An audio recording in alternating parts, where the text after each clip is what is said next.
Namaste and greetings. Welcome to the Center for Spiritual Living, Greater Baltimore.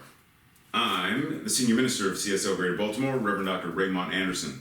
And if you're here with us at this time, 10 a.m. Eastern Standard Time, then it means you are gathering with us to join in our pre-service meditation. So I simply wanted to welcome you, to anchor us as we prepare to go into service, beginning by going within, recognizing that the divinity that is within is the same divinity that is us. As within, so without. So once again, I simply wanted to say thank you and welcome. Namaste. In this moment right now, we simply breathe, allowing this breath to ground us. Allowing this breath to take us deeper to a state of awareness where we recognize and know that the infinite I am is breathing this individualized expression even now. That there is no me separate from that which God is, breathing itself as me. There is no we separate from that which is God, breathing itself as each individualized expression that makes up the collective. There is only God. And so this breath right now, God breathing itself, is the conscious and mindful practice of coming back to the awareness of this truth.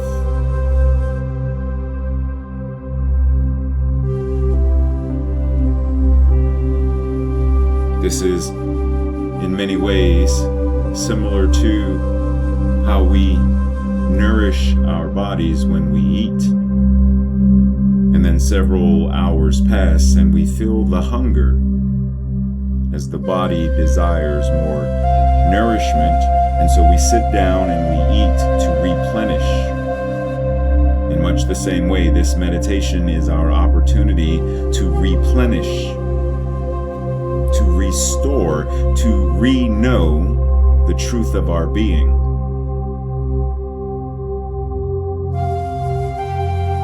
That there is only one life, and that life is God.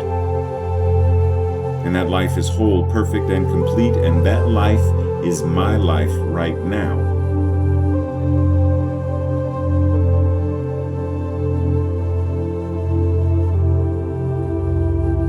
And so in this deepening process, we shake off the worries, the doubts, the fears, the anxieties of the day. Not because we choose to bury our heads in the sand, but rather because we recognize that when we are replenished, when we are restored, when we are rejuvenated, we are better able to roll up our sleeves, to serve, to engage the world, to have courageous conversations, to be the healing presence that we know that we are even now, in this moment. For as we are replenishing our consciousness, replenishing our minds, what we are doing is anchoring to the recognition that there is only the one mind. That mind is God. That mind is all wisdom, all knowledge, all power itself. And that mind is our mind right now. And so this replenishing is nourishing us, sustaining us, giving us the ability to do what is ours to do.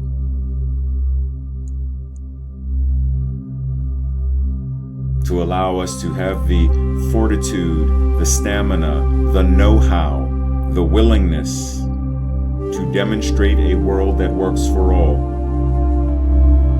One life-affirming thought, word, deed, and human interaction at a time.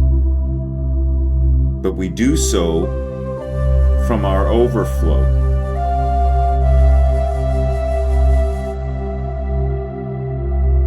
We do so from a state of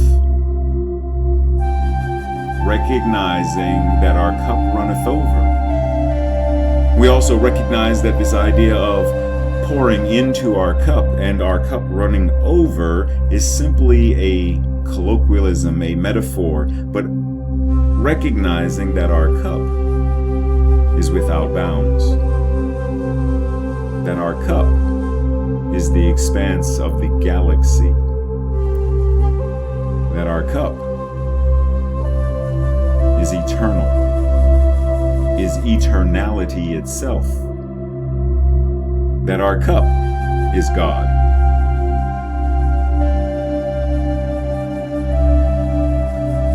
And yet we use the phrase to express a concept and idea that we are renewing, resurrecting, refreshing, and restoring the energy of our body temple, the bandwidth of our mind and thinking, the fortitude of our faith, the expanse of our love. We are raising the vibration and the energy of all that we are in this moment, right here and right now.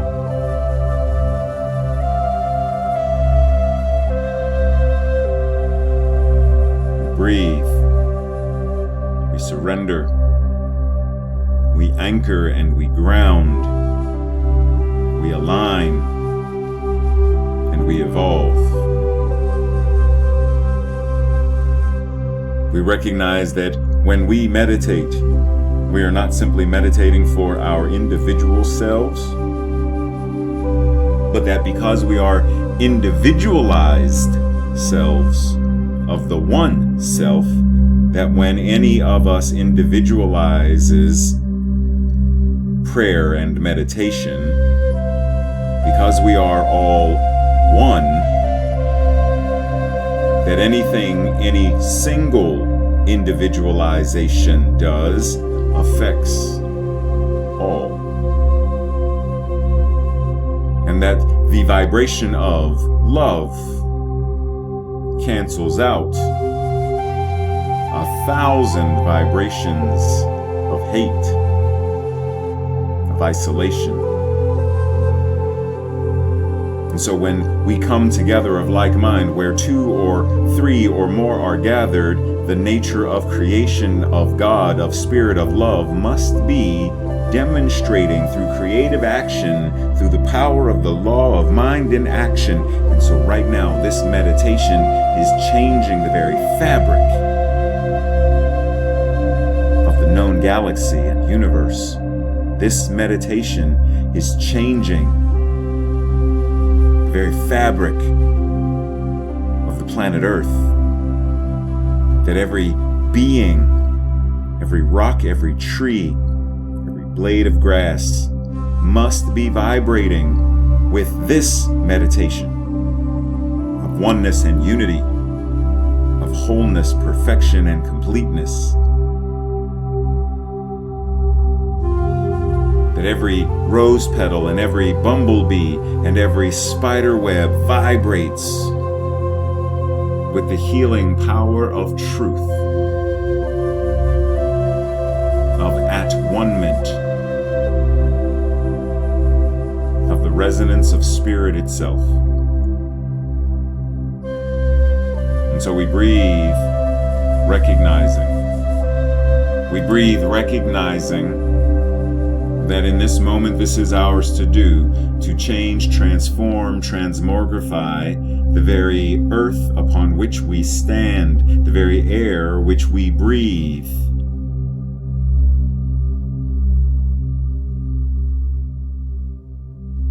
We do not exist within a vacuum. So we know that this vibration which we are elevating ourselves to, as Yeshua said, "Be ye therefore perfect as your Father in heaven is perfect." In this moment, we raise our vibration to that perfection, to that awareness.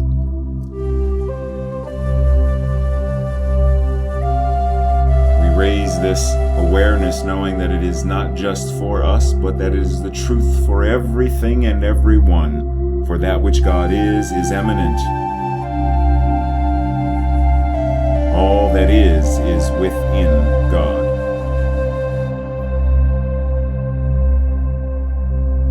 We breathe, finding that place within our own lives, our minds, our hearts, our relationships, where there is discord or disharmony or dis-ease, discomfort, disjointedness.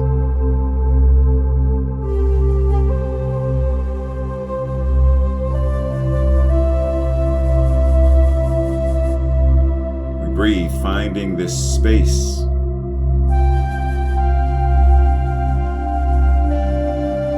And in that space, we bring the consciousness of, the vibration of love and truth. For we recognize and understand that there is nothing that needs to be healed. And so we use this moment, this breath, this awareness right now to bring the truth to this discord, disjointedness, discomfort. And as truth is applied to it, that which we call healing must be the result. So we give ourselves this time to simply be present with ourselves, to feel what we feel, to bring truth and love and power to every area of our lives, every thought, every word, every action, every emotion, every relationship, every dollar and cent. Bring this to every area of our lives. For we recognize that every area of our life is an expression of spirit.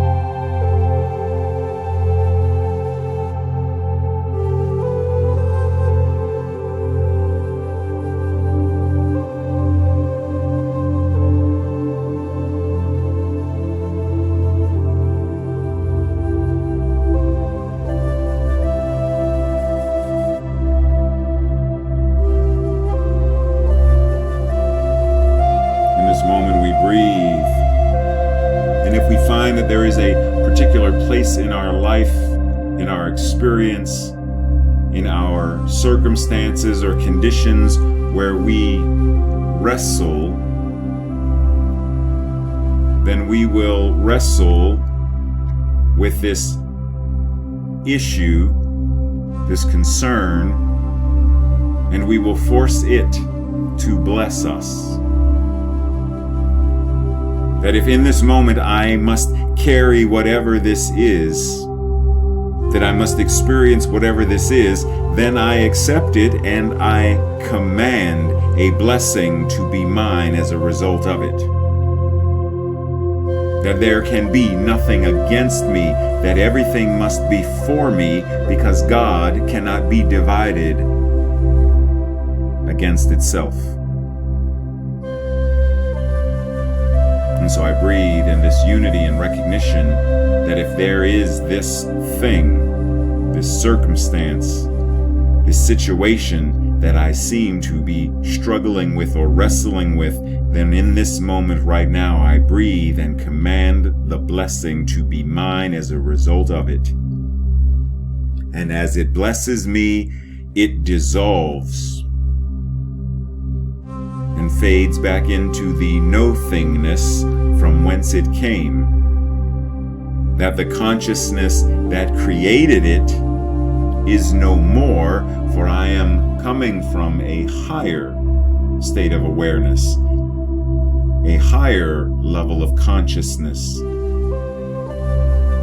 more evolved, revolutionary state of consciousness. Christ consciousness.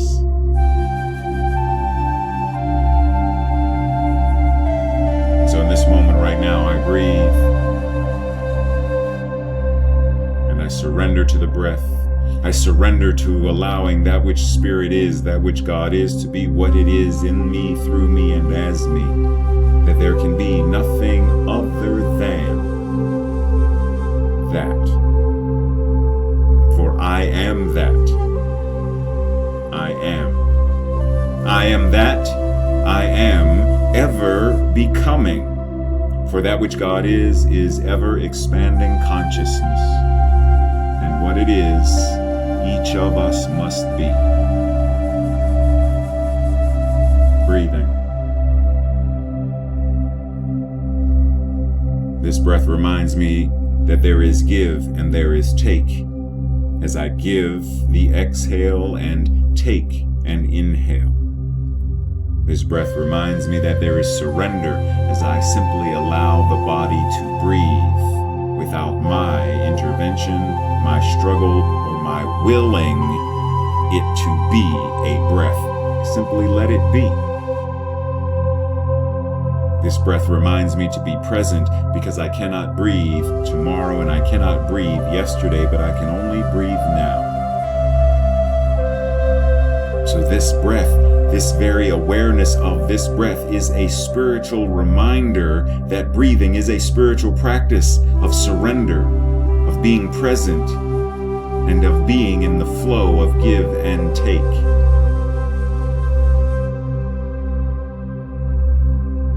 And that when I take this awareness and recognize that even in something as mundane as breathing, there is the demonstration, the power, and the presence of God, then I recognize this same power and presence must be available to be seen in every interaction, in every biological function, in every form of creation. I must be able to find, to see the demonstration of Spirit. That my eating must be a demonstration of some spiritual revelation or truth. Brushing my teeth must be. Tying my shoes must be. Putting gas in the car must be. That all things in life must be divine. Because that which God is back of, infused in, the essence of all that is. So that the air that is being put into my bicycle tire is God. The hose through which the air flows is God. The tire itself is God. The inner tube is God. What part of my bicycle is not God? And because it all is God, it is all sacred, divine, and holy. And that when I approach it with reverence and gratitude for being God in expression, how I and it interact must change. In the same way that when I am mindfully breathing, there is a physiological, energetic change that transpires. When I am mindfully eating, there is a change. When I mindfully engage in conversation, something changes.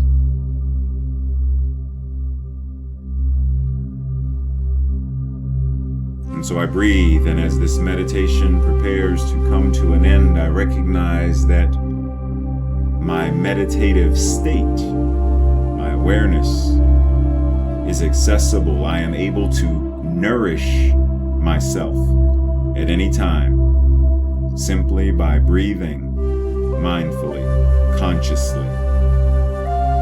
I am able to replenish myself at any time by bringing my mind to this awareness. There is only God, and what it is, I am.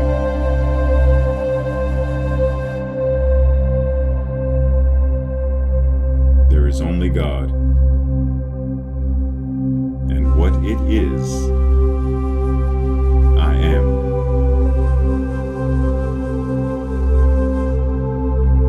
There is only God,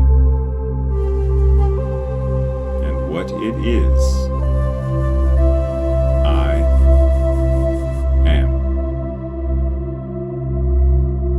And so it is.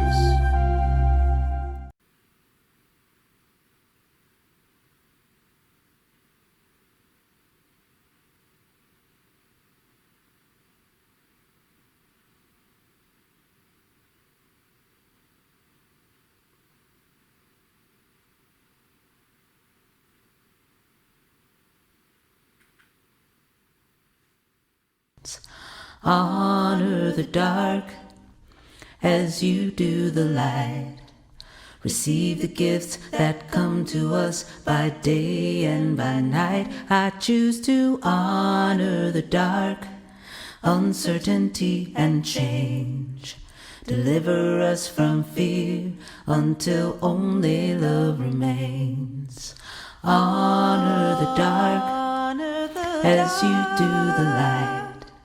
Receive the gifts that come to us by day and by night. I choose to honor the dark, uncertainty and change. Deliver us from fear until only love remains. Honor the dark as you do the light. Receive the gifts that come to us by day and by night. I choose to honor the dark, uncertainty and change.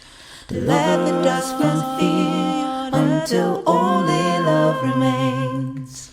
Honor the dark as you do the light. Receive the gifts that come to us by day and by night. I choose to honor the dark, uncertainty and change. Deliver us from fear until only love remains. Honor the dark.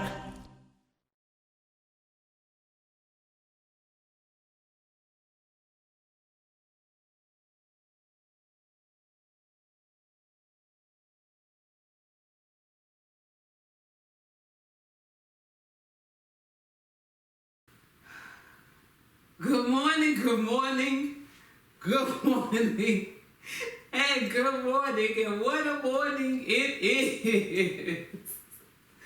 Woo!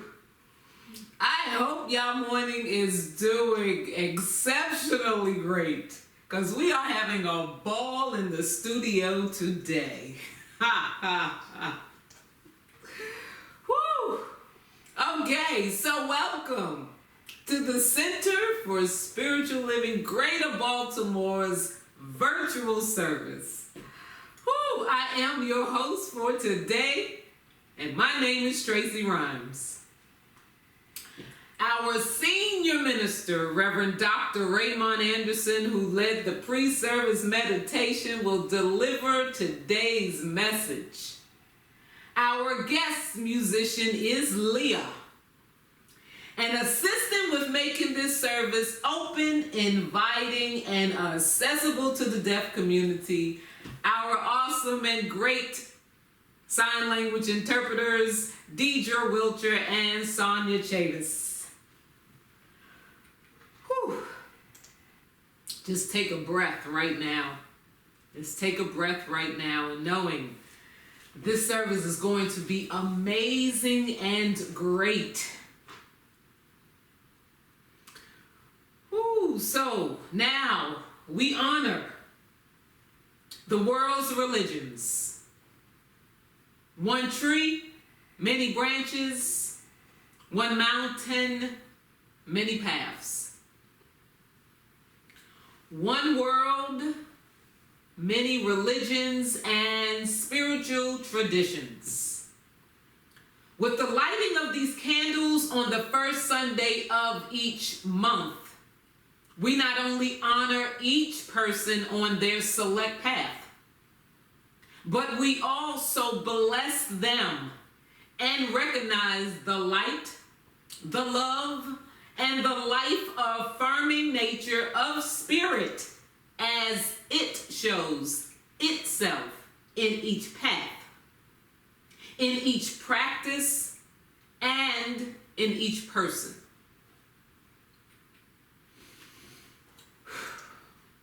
Have a few announcements for you.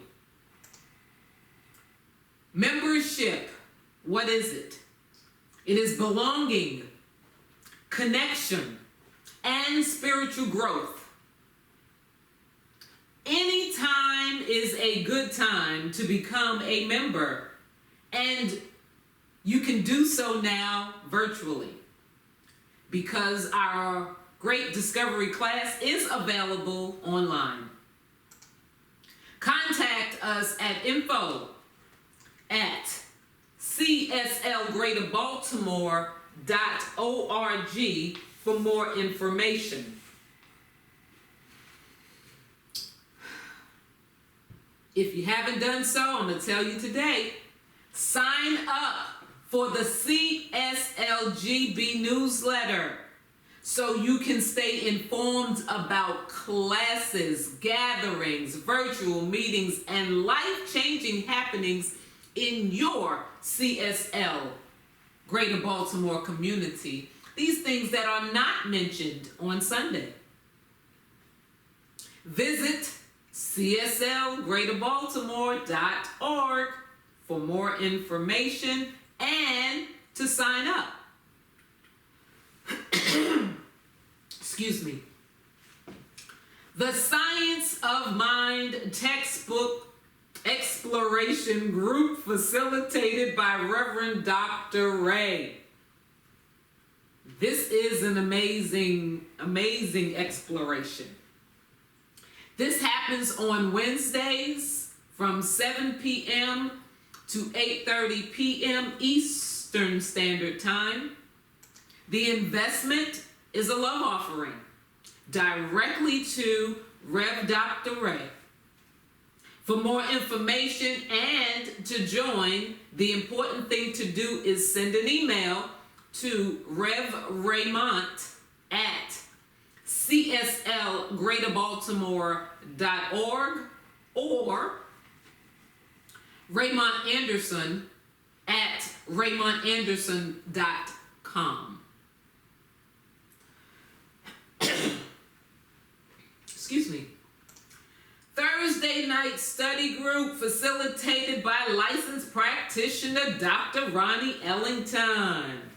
Another hot spot. And I heard this is a hot spot. This is a perfect opportunity to dive deeper into the Sunday messages delivered by Reverend Dr. Ray and others. For more information, contact Dr. Ronnie at SISTERRONI@AOL.com. Love offerings are appreciated. Very important note, put CSLGB study group in the subject line. This way your email will be quickly or easily identified and you will not be overlooked. For more information about the CSLGB's Spiritual Activism Group, the CSLGB Book Club, the LGBTQIA2+ affinity group, and so much more, visit our website. I don't need to tell you the address, do I? I don't think so. Rev Ray just gave me a look like, really, Tracy? Really? That's what we're doing? Okay. The next board meeting is October 18th. Everyone is encouraged to attend if at all possible. This way you can stay informed and find ways you may be able to serve with such things as the new building search committee, community service, and social event planning. There's so much to learn and to contribute at the board meetings. I have a question for you. Do you subscribe to CSLGB's YouTube page? I have another one for you. Minister Mo said no. Minister Mo, slap yourself on the back of your hand. How about, do you follow us on Facebook or Instagram? I can just imagine what she said. Yeah, I'm laughing because you said slap yourself on the back, and she slapped herself in the cheek and in the back of her head, and then you said back of your hand, and she was like, "Oh, my bad." That's all right. All those areas do count. Thank you, Minister Mo, for disciplining yourself. So for the rest of you who fall under that same category, here's what I'm going to do. I am going to encourage you to subscribe or follow beginning today. And there's a big bonus for us, especially if you follow us and subscribe to our YouTube page. All right. Ready, Reverend Rev? Ready, Reverend Rev? He said, ready, Reverend Rev? Tracy having one of those mornings. Come on, Tracy. Come on. Let's get our prayer on, because prayer works. What? Say it again, folks. Reverend Rev, prayer works.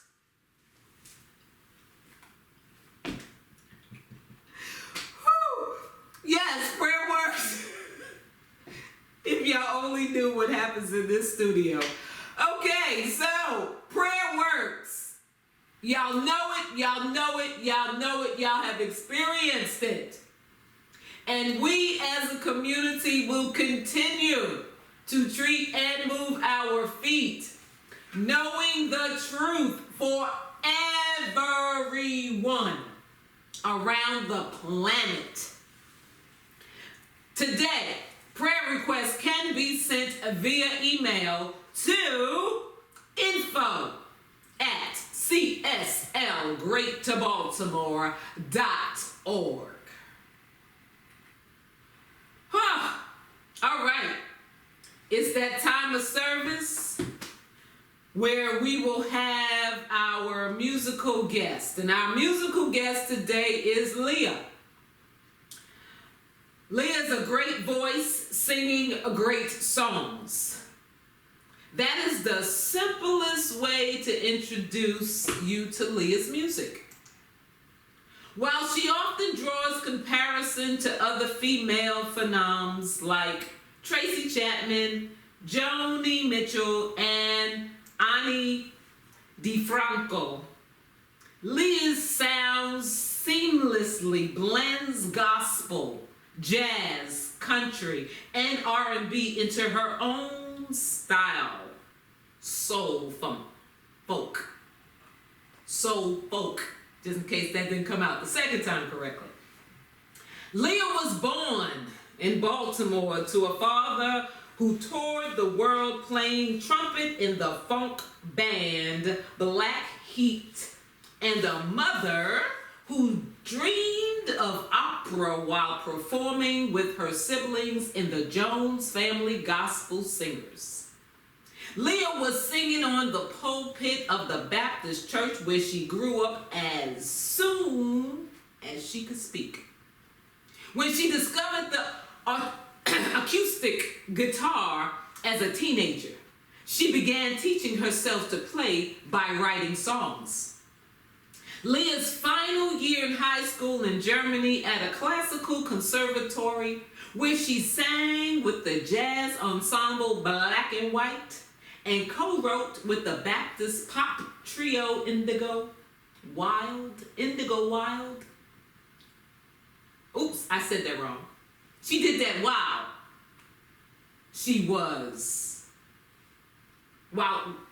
while she wrote with the British pop trio Indigo Wild. My correction. Now, there is so much more to learn about Leah and what she's doing. So visit her website at thislea.com.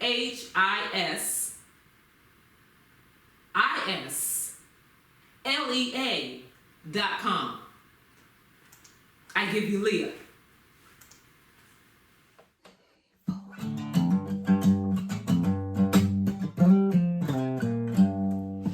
Love, would you guide my feet? Love, would you light my path? Love, lead the way. Love, will you fill my needs? Love, will you do the math? Love, lead the way. Lead the way. Lead the way. And I will walk with trust today. In all I do, in all I say, I will follow. Love, lead the way.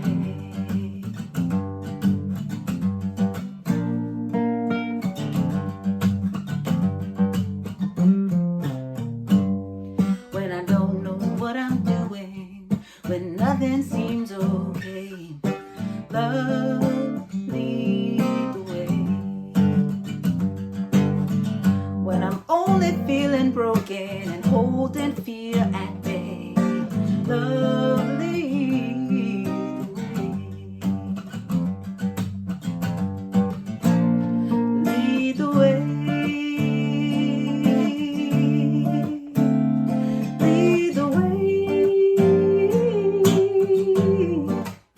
and I will walk with trust today. In all I do, in all I say, I will follow. Love, lead the way. Love, lead the way.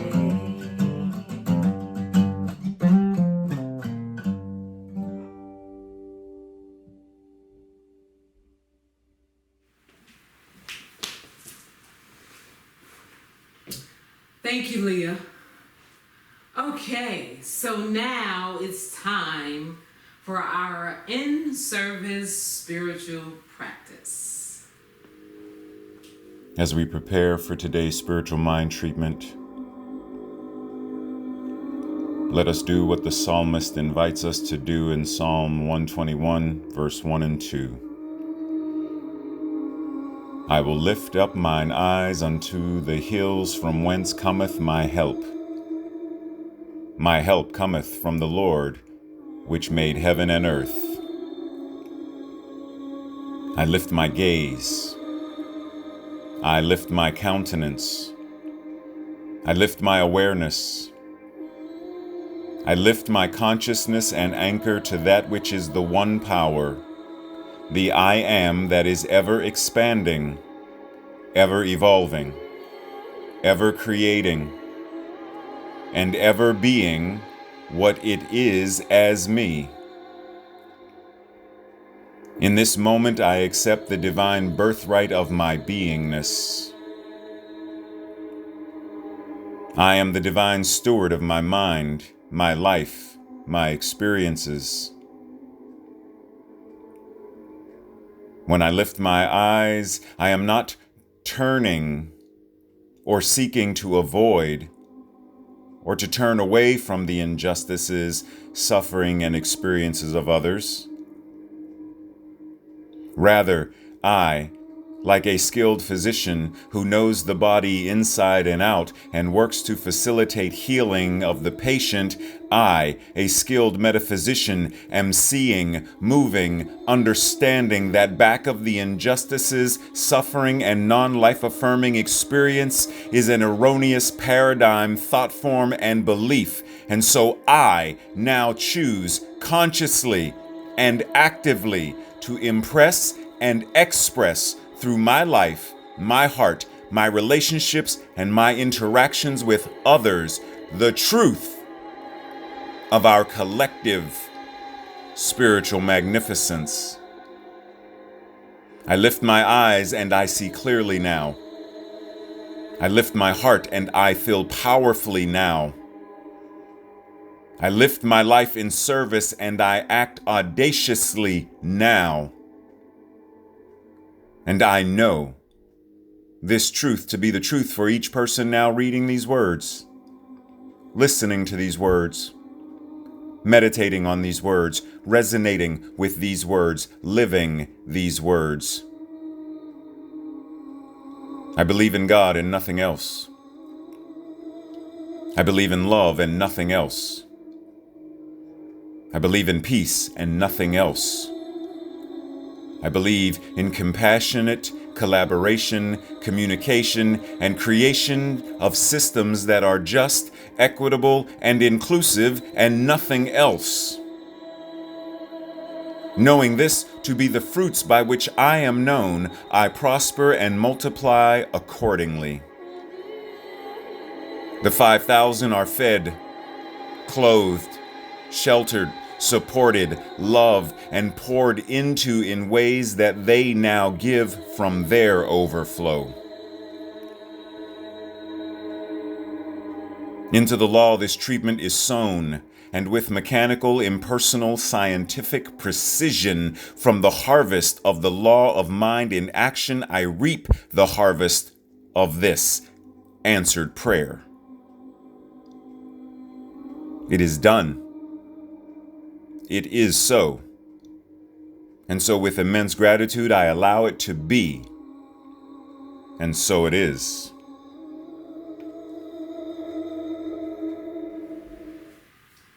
Whew.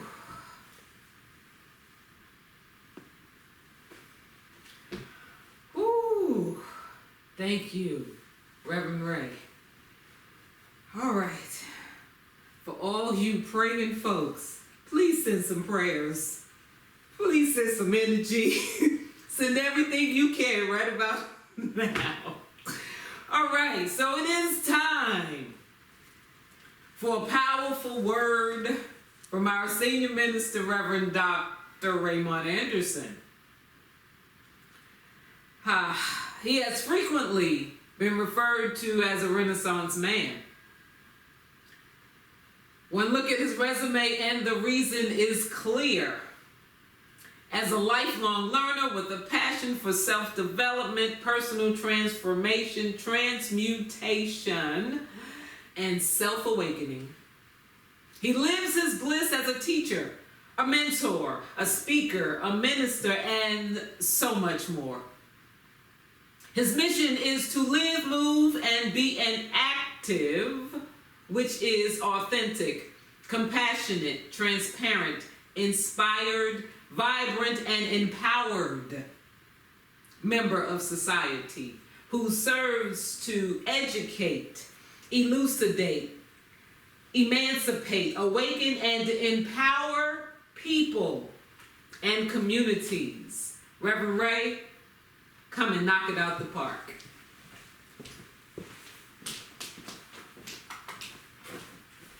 If y'all only knew, there's so much going on today that we sprinting from one laptop to the other PC to the downstairs PC, because Zoom started this thing with waiting rooms. So when there's a video playing during service, we can't click to let somebody in on that laptop. So we gotta run to. Oh! And my laptop is crashing. I mean, my desktop is crashing. Yeah. Wow. So yes, today's a workout kind of morning. We are truly getting a workout today. Okay, folks. So today ends September, which September's theme. If I ask you, because I'm ready to ask somebody to, but I'm not. It's facing the fear. So every theme this month, in one way, shape, or form, has been something regarding facing the fear with this thing called faith. Today's no different. Today's title is Just Do It. No, I didn't get that from the tennis shoe people. Just do it. Faith without works is dead. In other words, it is an unmoving, unfruitful, non-life affirming existence. If it is, Tracy's frustrated right now. If it is said that faith can, follow me. If it is said that faith can move mountains, right? If it is said that faith can move mountains, the question is, but is it the faith itself, or is it the faith as it moves through the being who is faithful? Is it faith by itself, or is it how faith moves through the person? When faith inspires, we are called into action of some sort. It could be prayer, pastoral care, service to the community, or some other form of creative action. The point is, when we block, hinder, and are outside of the flow of faith, we stagnate rather than flourish and thrive. So let's breathe, because there's a little bit of a quiz. Let us look at these two trees, and let me ask you, which one of these trees is more reflective of your life today? Now, they are great extremes, because at one extreme there is the completely barren, empty, dead tree, and on the other end there is the living, flourishing, fruitful tree. So there is the spectrum in between. But the question remains, which one of these is more closely representing where we are as an individual today? It could be closer to the barren tree, because there are only two forms of fruit growing on the tree.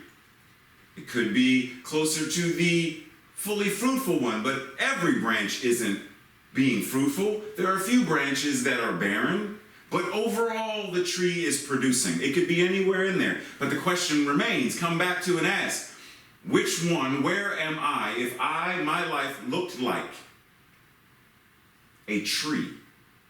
Does my life look like a fruit-bearing tree or a non-fruit-bearing tree? Rachel Naomi Raymont says in the book My Grandfather's Blessings, there's a great difference between defending life and befriending life. Defending life is often about holding on to whatever we have at all costs. Befriending life may require us to take great risks. Pause, breathe. Because we don't like that R word. We don't like taking risks. Unless they're extremely, like there's a 1%, the 99% is a yay, and that 1% is a, like, unless it's that kind of risk, we're avoiding it. But let us, befriending life may require us to take great risks, to let go over and over again until we finally surrender to life's own dream of itself. In order for us to bear fruit, there must be a surrendering. In order for us to serve, there must be a surrendering. There must be a letting go. The farmer who is planting seeds, or the gardener who is planting seeds, must let go of the seeds in their hand in order to let the soil receive them. And then they must let go and let Mother Nature, let Spirit, let the earth itself do what it does. I cannot scream at the ground and say, "Soil, grow my squash now." I mean, I could, but if I go outside and I scream at the dirt, my neighbors or Tracy's going to call somebody to have me, "They're coming to take you away, haha, they're coming to take you away." So I can do it, but is it going to do anything? Is it doing any good? Is it going to make the soil respond any faster? Is it going to make nature do what it does any faster? So the question is, am I trying to defend what I perceive my life to be?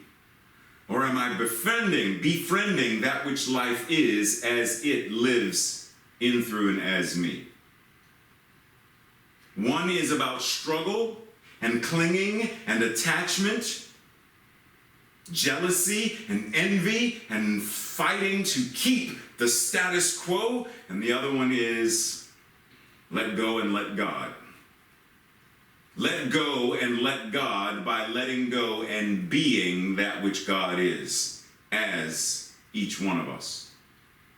And once again, there's risk involved in that, because the moment we let go of the ego in that moment, we let go of attachment in that moment. The moment we let go, fear can step in and say, "Wait, whoa, what are you doing? Do you realize that if you jump out this plane, there is a possibility that your parachute won't open?" There's a possibility. And do we let that fear hold us, bind us, prevent us from moving? Or do we take a leap of faith and jump? Do we take a leap of faith and start that business? Do we take a leap of faith and return to school? Do we take a leap of faith and contact a practitioner or minister for prayer? Do we take a leap of faith and simply sow seeds into our own lives, knowing that as we sow, the law receives, giving us the ability to reap what we have sown? The choice is ours at any given moment. But the important thing to realize is all of this is a process.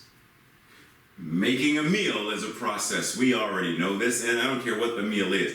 Even if it's something that you pop in the microwave, there's a process, because someone had to go to the store to get the microwavable meal, the TV dinner. You had to select, you had to walk through the store, go to the aisle, open the refrigerator, freezer thing, select which meal you wanted, put it in your cart or your basket, carry it back to the register. That's still a process. It's still a process. You still had to take it out of the box, peel the plastic, poke the muffin, put it in the microwave, push the numbers, and walk away and come back. Sit down and eat. It's still a process. So I want to make sure it's clear. Tracy's laughing at me right now. I want to make sure it's clear that it doesn't matter. There is a process from having the initial concept of I want to have, I want to eat, I want to drink, I want to be, I want to do, from that initial thought to the creation manifestation of it, there's a process. Making a meal is a process. Gathering the ingredients, putting the ingredients together, cooking it. Creating a film is a process. From the moment of inception of writing it, storyboarding it, gathering actors, filming it. And then there's the post-production, which I find interesting, because even in post-production, the editing, you're still producing the film. You are still creating the film. Even when you are editing stuff out, you're still in the production phase as you are creating. Special effects, still a process. Well, it's no different in the life that we are saying we want to live. Making this thing we call our individual lives is a process that includes various ingredients, including faith, belief, knowingness. But from the ingredients, they become such things as action and our ability to calmly walk the walk. It's a process. If we don't engage in the process, then we can't create constructively. Then by default, things are going to be created around us and for us. And then we fall in line with the things that are created by us and for, or around us and for us, rather than things being created by us.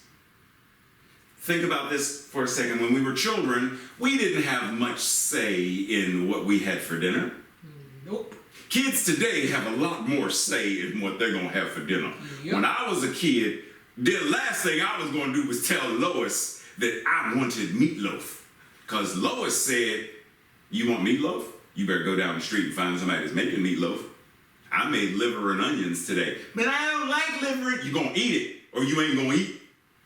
Okay, I didn't have much of a choice. So I sat down and ate my liver and onions. Nah, because I didn't have choice. Life, Tracy said she starved. Life is the same way. If we don't actively engage and become, because when I became old enough to cook my own meals, then I made conscious choice. What do I choose to buy or cook?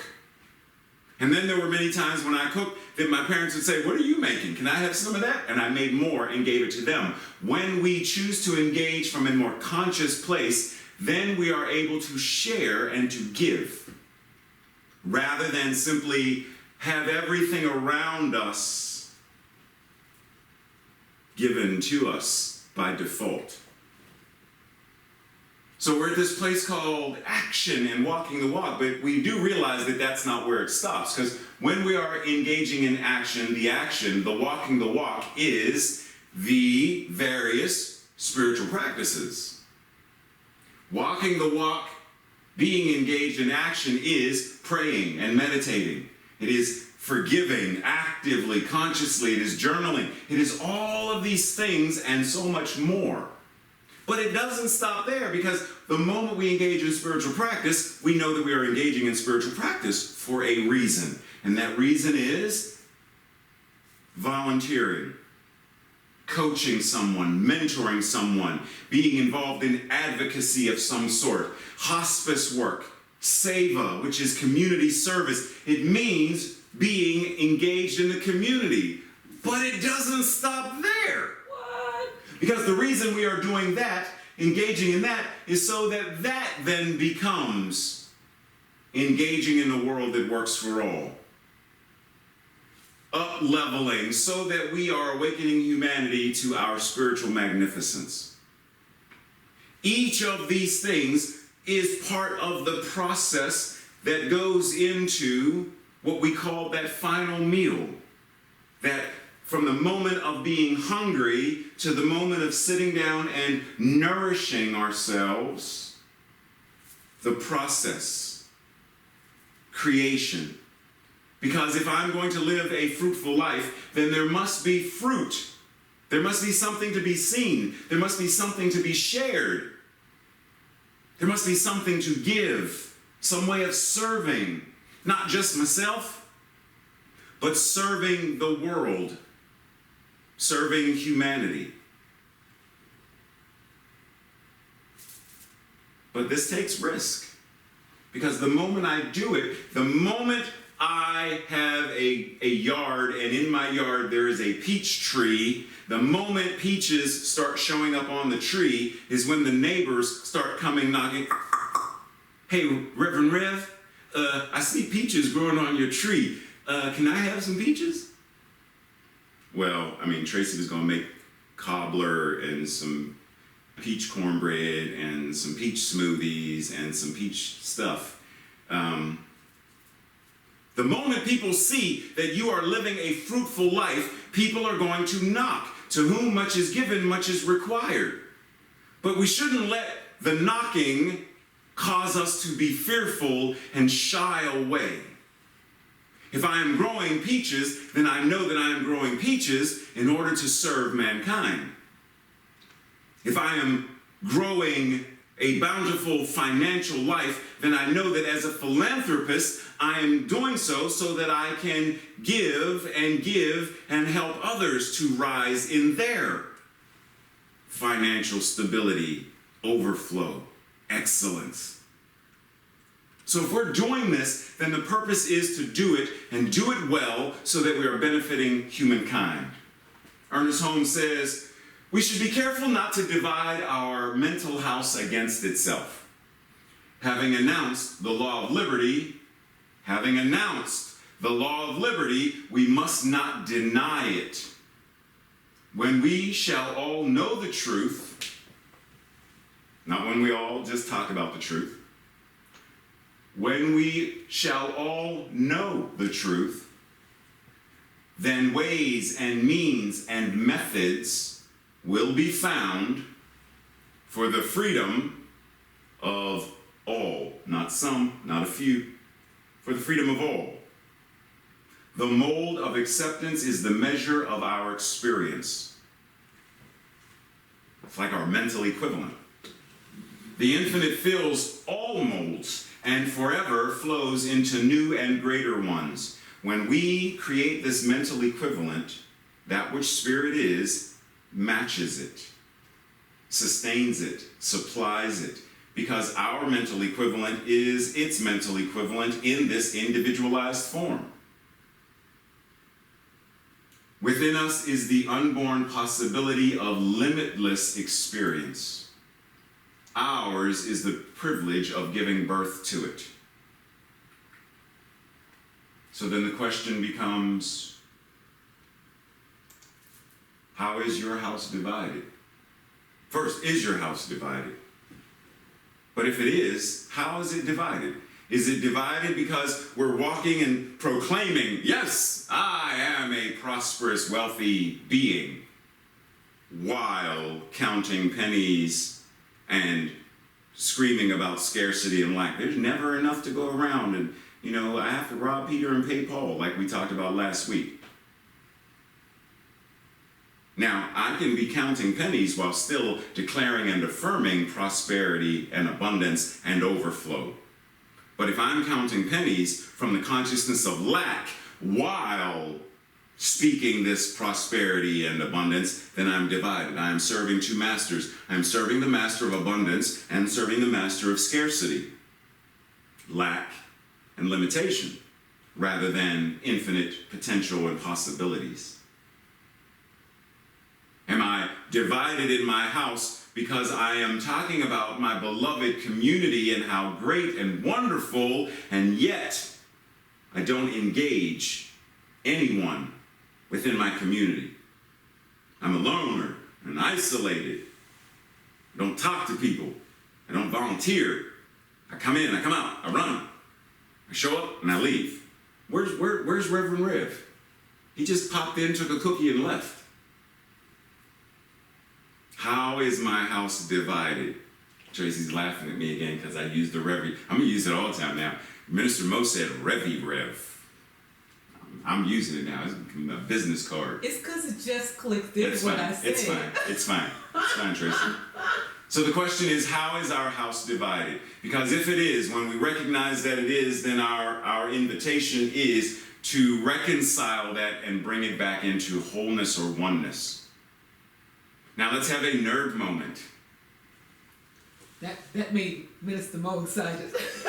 Please feel free to type into the chat box, what does this symbol that you see, what does it represent? What is this symbol? What is this the logo of? Okay, let's Come on, folks. All right. Type Avengers. fast. The Avengers. Yes. Avengers. Go ahead, nerds. Go ahead. Nerds unite. And I know, never mind. So the reason I'm mentioning this, having this nerd moment, is because the Avengers, if you know anything about the comic books or the films, there was a moment when the Avengers became a house divided. There was a time when, because of ideology within the Avengers, they split into two separate camps. The camp that was pro Iron Man and the camp that was pro Captain America. Oh, Captain America. Now you see why I'm wearing Captain America shirt. Which house Or which ideology were they in opposition of? And it wasn't until time had passed and they realized that which we are fighting each other about, we need to squash that. We need to come back to a state of oneness. Yes, the Avengers assemble. We need to come back to being a house united, not a house divided. And it was then, under one roof, that the Avengers were then able to defeat Thanos. So once again, the question is, do I have two competing, contradictory ideologies ruminating in my mind? Do I have two conflicting beliefs, such as, do I talk about God being all there is, God being the very essence of what I am, while still anthropomorphizing and separating God from me and the rest of us? Does my use of a pronoun, he, cause some kind of cognitive dissonance within me that divides the house? Not saying that that has to, but I'm saying, is that what it's doing? Getting to a position or a place where we recognize, did I realize that I do this? And what is it causing the fruit or the tree of my life to produce? Do I have a difficult time reconciling love and law, heart and mind, being and doing? If I have a challenging time, then my invitation is to sit, be still, and to know, and to come to a place of understanding so that I can then transform it, change it, reconcile it. There are many times in our lives when, for a variety of reasons, our house becomes divided because of stress, fear, attachments, disappointment, self-criticism, self-doubt, and so much more. Because it's a thing to say, I am that which is. I am God expressing itself, individualizing itself in, through, and as me. It's one thing to affirm that. It's one thing to pray that. It's one thing to declare that. And then, 15 minutes, 3 days later, find the recording of self-condemnation playing in our minds. Criticizing, I've never been smart when it comes to, I'm not smart enough to balance a checkbook. I don't know how to do this. Who would ever want to date me because I'm just not good at. How do we reconcile being the all that is, all wisdom, all knowledge, all power, presence, love, creativity itself is all that we are in the flesh? To the degree that we are able to match it, reconcile it, understand it, and receive it, to that degree is the degree that we will have it. Our practitioner, Diane Stewart Hamlin, has often said, if you were to look at, and this sort of goes to our morning meditation today, if you were to look at your life as a container, when you go to the infinite source of all that is, are you carrying a thimble? Because that's all you're going to be able to get from the infinite ocean of the all, is a thimbleful. Are you going with a Dixie cup? Are you going with a bucket? Are you going with a bathtub, a swimming pool?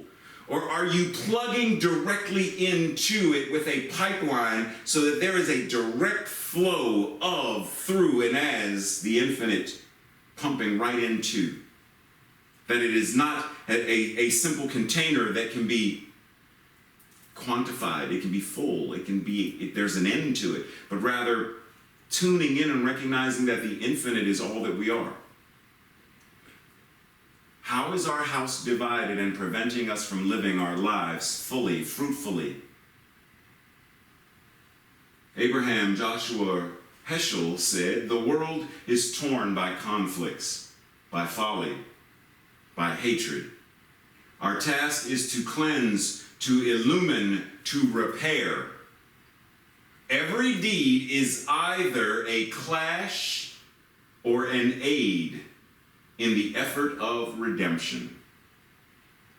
God is hiding in the world, and yes, I understand when we say hiding, what we are referring to is there are those that do not recognize, that do not see, that do not understand or know that God is everywhere. It's the same reason why I say that the still small voice of God isn't small, it's booming. But when you are busy listening to other things, we tune that one down, and so the volume becomes ever quieter and we don't hear it. But the volume of God has never changed. I'm turning up the folly and the hatred and the animosity. I'm turning that volume up so loud that I'm not able to hear the voice of peace and power, prosperity and love. God is hiding in the world, and our task is to let the divine emerge from our deed. Be God in action. Don't just think it, don't just talk it. Be ground, be God on the ground, be God hitting the ground running, be God in our deeds. When do we reconcile? When do we bring these conflicting ideas? When do we bring the discord and the of one accord together, recognizing that the one accord is more powerful and it must heal, because we know there is nothing that needs to be healed, only truth to be revealed. So when we bring the truth of one accord to the experience of discord, reconciliation must occur. That which is in discord must come of one accord. That which is in disharmony must become harmonized. That which is dis-ease must become ease and grace and health and wholeness. When do we have reconciliation? And when do we restore? When we anchor and ground and recognize and do the work. That's when the tree bears fruit. That's when life changes for us. That's when we are now understanding we're not defending but befriending life. When we do the work. So once again, let's revisit. Which one of these trees is more akin, a reflection of our lives? In Matthew 7, verse 16, you will know them by their fruits. Grapes are not gathered from thorn bushes, nor figs from thistles, are they? That's from the New American Standard translation. From the Good News translation, you will know them by what they do. You will know them by what they do. People who want power and prosperity don't go, as I said, you don't go to thorn bushes to get grapes. You don't go to someone who is uttering and declaring poverty, lack, and scarcity in order to change your consciousness around money. You don't go to someone who is always, oh, woe is me-ing about illness and the pandemic and illness and sickness. You don't go to that person to have them with you declare health, wholeness, and well-being. You go to the one who is, what are they doing? They're demonstrating it. Let me go to them. Truth. They're demonstrating it. Let me go to them. They're skilled in this, and let me go to them.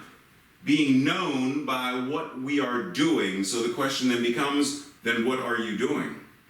In your individual life, right here and right now, what are you doing? When someone looks at your life as a tree, do they see you bearing fruit? Action is vital to faith. Faith being another name for God. Action is vital to how God shows up.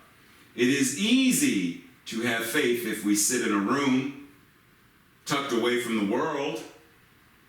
But true faith requires activity in the world.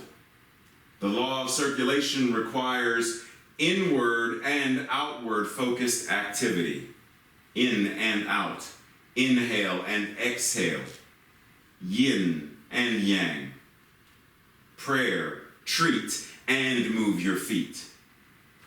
Holmes states, when a person's thought rests entirely upon themselves, they become abnormal and unhappy. When the person is focused only on themselves, they become abnormal and unhealthy. Why? Because it's spiritual masturbation. They're not procreating. They're not generating. They are only focused on themselves, as some people would call their navel gazing. It's like, it's all me, it's only me. I don't care about anything else or anybody else, just me. Holmes then goes on to say, but when this person gives themselves with enthusiasm to any legitimate purpose, losing themselves in the thing which they are doing, they become normal and happy. When we fully engage, then happiness and that which is quote-unquote normal becomes who and what we are. Only as much life enters into us as we can conceive. And we conceive of life, in the larger sense, only when there is complete abandonment or surrender to it. Spirit life is only going to rise up in us to the degree that we have a mental equivalent of it in our consciousness. And our mental equivalent is only going to expand and grow and grow and grow when we surrender all that is into it. Let the one who is sad, depressed, or unhappy find some altruistic purpose into which they may pour their whole being, and they will find a new inflow of life of which they have never dreamed. When we surrender, the floodgates open. When we give fully and walk the walk and are engaged in action, because that is our mental equivalent, then the floodgates of the entirety of creation must flow in, through, and as us. So this week, our application and practice, treat. First and foremost, if you yourself do not know how to pray, to do this thing we call spiritual mind treatment, then find a practitioner or minister, find someone to treat with you. Find someone to teach you how to treat. Knowing first, God is all there is. Knowing second, that God being all there is, then it must be what I am. Third, knowing that if God is all that I am, then this thing that I seek to shift, change, or experience, then I am doing so in, through, and as the power of that which God is. So I either deny the illness and declare and affirm wholeness, or forget the denial. I'm just going straight to, I am declaring that which I know to be. If it's true for God, then it has to be true for me. And so I'm declaring what that is. And then because of this, then why would I not feel grateful? Like, I'm grateful to know this. I'm grateful to feel this. I'm grateful to experience this. And with this feeling of gratitude, I surrender this into the law, knowing the law of mind and action must move specifically, precisely, impersonally, but accurately to what I have given to it. And knowing that the law is acting upon it, I let God be God. And so it is. So our first is to treat. Second, and then move your feet. If you are treating for wealth and prosperity, then act accordingly. If you are treating for health, wholeness, and well-being, then act accordingly. Move in a way that demonstrates that is your mental equivalent. Move in a way that demonstrates that is where your consciousness is. Move, treat, and move your feet. Third, seva. Get involved and engaged in both your spiritual community and the community at large. Find some way to be an active participant in community. Be with and around others who are like-minded. Be active and around others who you can pour into and who pour into you. Keep the flow going. It's easy when pandemic says, 6 feet apart, wear a mask. It's easy to feel isolated and alone. But if I pick up the phone, if I visit, but I keep distant, then the energy of being physically distant but still socially engaged keeps me from feeling isolated, alone, depressed, lonely, fearful. How am I engaging both my spiritual community and the community at large? And then lastly, identify what you desire to experience and engage the creative process. What is the recipe for what you seek to experience or manifest? If you want to manifest a book, then what's the recipe? What are the ingredients required to manifest this?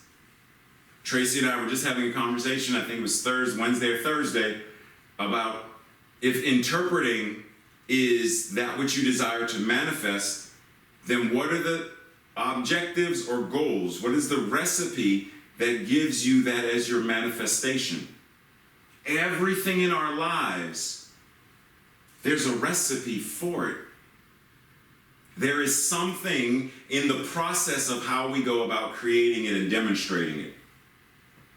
So first identify what it is you want to experience. What is it you want to demonstrate or manifest? How emotionally connected to it are you? How passionate about it are you? Do you believe it, have faith in it, and know?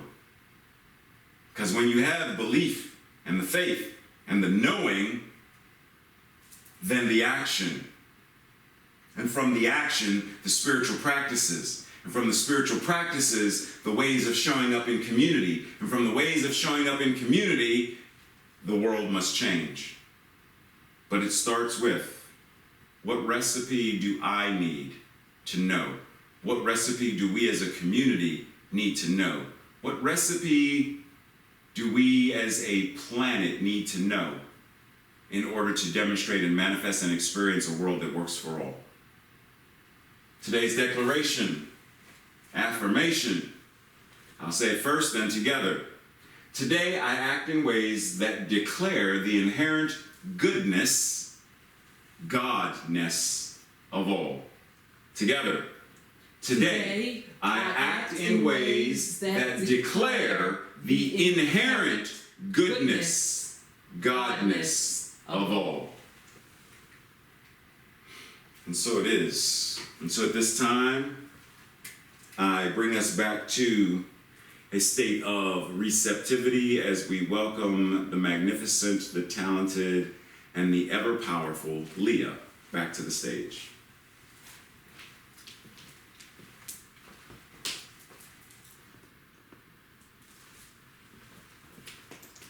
In the state of Alabama, during the early 60s and the mid-60s, there were several hundred thousand of black people of voting age, but very few were registered to vote. As a matter of fact, in the heart of the Black Belt, in Selma, a small town in Alabama, that had only about 2.1% of the black people of voting age registered in 1965. Today in Selma, more than 70% of the blacks of voting age are registered to vote, and 5 members of a 10-member city council happen to be black. In Greene County, Alabama, during the early 60s, very few blacks were registered, but today that county is controlled by blacks. The highest elected official of the county is a young man, Thomas Gilmore, who is the sheriff. Stand up and make good trouble. Speak up and make good trouble. Get up and make good trouble. Rise up and make good trouble. Stand up and make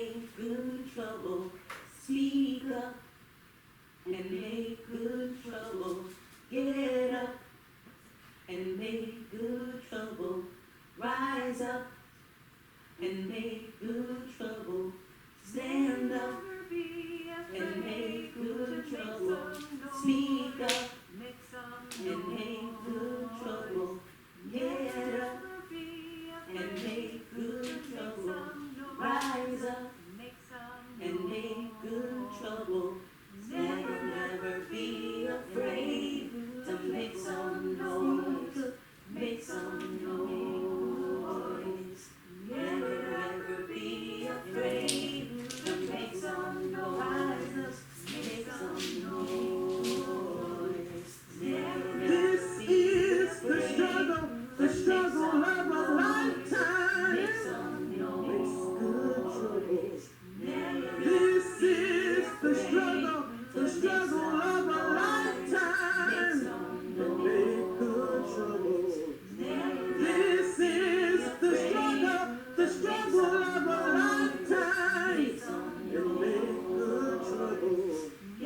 This is the struggle of a lifetime. And make good trouble.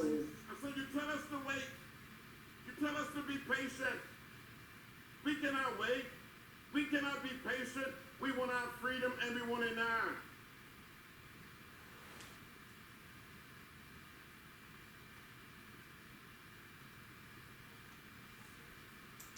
In the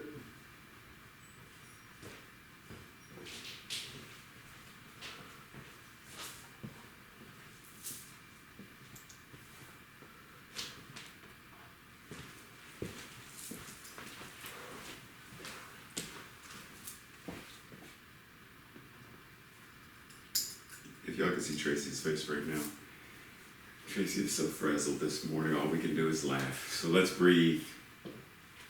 Simply breathe and feel the words that the Leah Ensemble presented us today. Speak up, stand up, and cause some good trouble. Doesn't say think about causing trouble. Doesn't say just talk about. But cause. Recognizing that which God is first cause.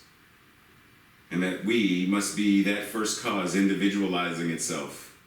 So ours to do is to be a cause of good trouble, a cause of transformation, a cause of change within our own lives.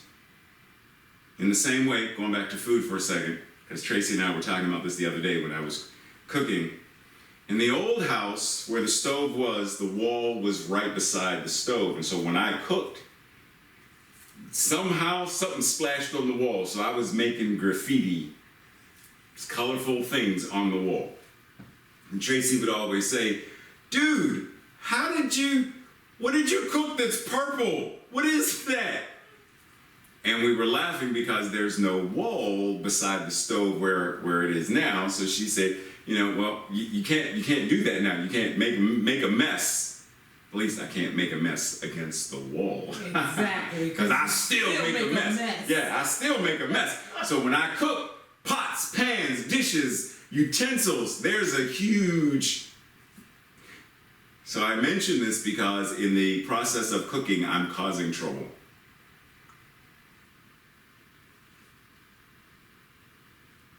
Oh, that's cute. So when I'm cooking, I'm causing trouble.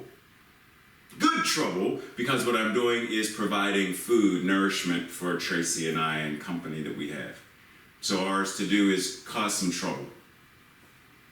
So this time of service, we recognize that there is the action of, the activity of spirit to give into itself, to pour into itself, to nurture itself. And one of the things we do here at CSL Greater Baltimore to do so is engage in the practice of tithing, the spiritual practice of tithing. And we want to remind you, if this is your first time joining us, or we want to let you know, that the practitioners, the ecclesiastical arm of CSL Greater Baltimore, have chosen to tithe their regular tithes per month, and in addition, a separate pledge or tithe to the CSL Greater Baltimore expansion. Whatever expansion means, it means how is CSL Greater Baltimore expanding as a community, expanding as a power for good in the world, a power for change, transformation, and that which is life affirming. Or as the slide before said, awakening humanity to our spiritual magnificence. How are we expanding into that? So the practitioners have pledged for the end of this year, by the end of this year, $5,000. Thus far, it's up to $3,047.50. It's probably a little bit more than that because this is the number from last week. So the invitation, however, for us as a community, the Prac Corps would like to challenge. No, the practitioners would like to invite the community to match, to engage actively in your spiritual practice of tithing, giving where you are spiritually fed, giving where you are nourished, giving to the community, giving to the place where you are poured back into and given the opportunity to know who and what you are as the infinite I am that is ever becoming. So here at CSL Greater Baltimore, there are 3 ways that we tithe or can tithe. While there would be 4 if we were present in a building, but at this present moment, because of, what's her name, Tracy? Pandemic. Because of pandemic, there are 3 ways. You may give through PayPal, text to giving, and through the postal mail. And you are able to differentiate if there's a certain portion of your giving that you desire to go to a specific something. Youth ministry, music ministry, technology, the new building, you are able to differentiate. I want 50% to go here, 50% to go there. So just know that you are able to do that. If you ever want more information, feel free to go to our website. Feel free to send an email to info@cslgreaterbaltimore.org. Feel free to give Reverend Ray a call or any of the board members. There are multiple ways that you can get information if information is what you desire. Yep. So at this time, let us declare our prosperity declaration together as a community. I joyfully, consciously, and gratefully participate in the law of circulation. I trust in the spiritual principle that says, as I sow into my beloved community, I demonstrate my awareness of standing not only in the flow, but as the flow itself. As I sow of myself, my time, my treasure, my talent, I demonstrate my support and engagement in my community's vision, mission, and purpose. I actively give as a demonstration of manifesting, of reaping the harvest of a world that works for all. And so it is. And so it is. So we're at that time of service. Who said hi? Hello? Crescent. Crescent. Hello? How are you today, Crescent? Waving to the granddaughter. Where's Nation? Where's Katai? My hand went in and waved. Oh. So yeah, we're at that time of service where Tracy reminds us all to make today an awesome day. So as we are reflecting on what it means to make today awesome, also remember that if there are prayer requests for today, because we don't have practitioners for after service at this present moment, any prayer requests for good and more good, prayer requests for health and more health, prayer requests to transform from fear to faith, from lack to abundance, whatever it is that you are seeking to unify your house today, know that you can send prayer requests to info@cslgreaterbaltimore.org, and that our practitioners will be praying. I and the practitioners will be praying with you, for you, and about you, knowing the truth of who and what you are. So we breathe in preparation to close, simply recognizing and anchoring into everything that we took in today. from the pre-service meditation, through the music that Leah and friends offered us, to the manner in which technology supported this service, to each and every person who logged in today, because the energy that each person brought today, the very beingness of each person's divinity, collectively, where two or more are gathered, then the nature of creation, the nature of God, the nature of spirit, must be recognizing itself and acting accordingly. Recognizing that what is ours to do is to demonstrate and manifest and create in the manner, the same way that that which God is, creates and demonstrates and manifests. Ever expanding, ever evolving, ever loving, ever acting. The divine activity of spirit, living, moving, and having its beingness in, through, and as each and every one of us. And so knowing that, we now take this and we choose actively and consciously to go out into the world and be a cause of, be the start of, be the source of some good trouble. Good trouble bringing love into the world. Good trouble bringing light into the world. Good trouble bringing equity and justice into the world. Good trouble bringing spiritual magnificence, that every person knows their divinity. Every person knows that they deserve to have wealth, prosperity, health, joy, peace, power, grace, wisdom, and ease. Simply knowing right here and right now, I believe in God and nothing else. I believe in love and nothing else. I believe in peace and nothing else.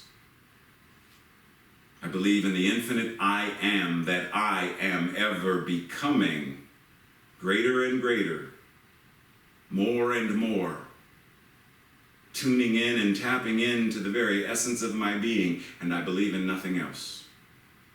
Knowing this, I surrendered into the law with gratitude and allow it to be what it is. And so it is. Namaste and blessings, everybody. I'm so glad we had this time together. Just to have a laugh or sing a song. I think Tracy's going to open up everybody's mic, so if y'all want to, chit-chat a little bit before we close service, feel free to connect and chit-chat. Love y'all.